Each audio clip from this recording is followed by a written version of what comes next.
تو میں اگر پراپر وے میں میرے بھائی ٹوٹا پھوٹا علم حاصل نہ کیا ہوتا نا تو پھر ہم بھی اوٹ پٹانگ قسم کی کبھی کیا فتوا ٹھوکتے رہو بیٹھ کے پھینکتے رہو بیٹھ کے ٹھوکتے رہو اور پھینکتے رہو. اتنے گھروں میں فسادات ہوئے نا, اتنے گھروں میں فسادات اس فتوے کے نتیجے میں کہ بہو پر ساس سسر کی خدمت لازم نہیں ہے. اتنی بہویں باغی ہوئی ہیں, گھروں کا نظام تباہ و برباد ہو گیا.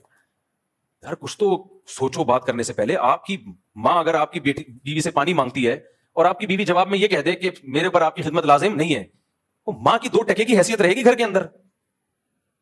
2 ٹکے کی حیثیت رہے گی اس ماں کی؟ کیا اس کے دل پہ چولہے نہیں چلیں گے؟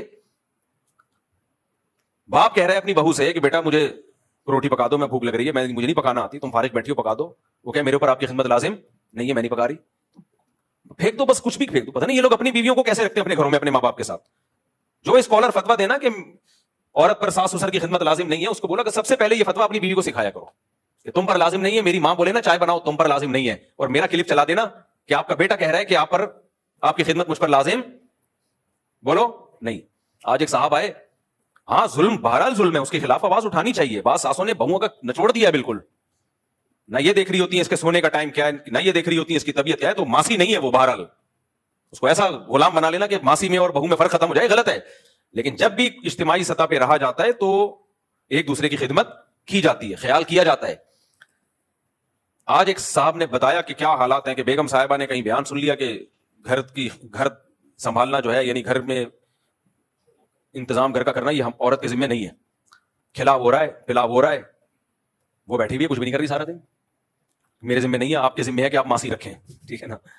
تو بچے تو ویسے ہی پیدا نہیں ہو رہے, وہ ایک آدھ کے بعد ختم ہو جاتے ہیں, تو کچھ کیا ذمہ ہے بھائی. پھر نبی صلی اللہ علیہ وسلم نے سیدہ فاطمہ کے ذمہ لگایا کہ گھر سنبھالنا کس کے ذمہ ہے؟ سیدہ فاطمہ کے ذمہ. سیدہ فاطمہ سے بڑی کوئی عورت ہو سکتی ہے؟ ان سے بڑی کوئی شہزادی ہو سکتی ہے؟ اور حضرت علی کے ذمہ لگایا گھر کے باہر کا کام کس کے ذمہ ہے؟ آپ کے ذمہ.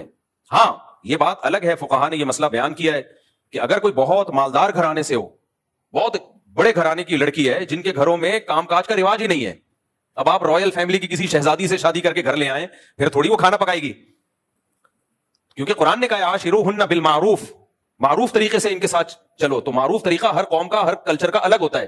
تو بہت مالدار گھرانے کی عورتیں ہیں جن کے گھروں میں نوکر چاکر ہوتے ہیں, تو اس کو یہ رائٹ پورا شریعت نے دیا ہے کہ وہ کام کاج سے انکار کر دے.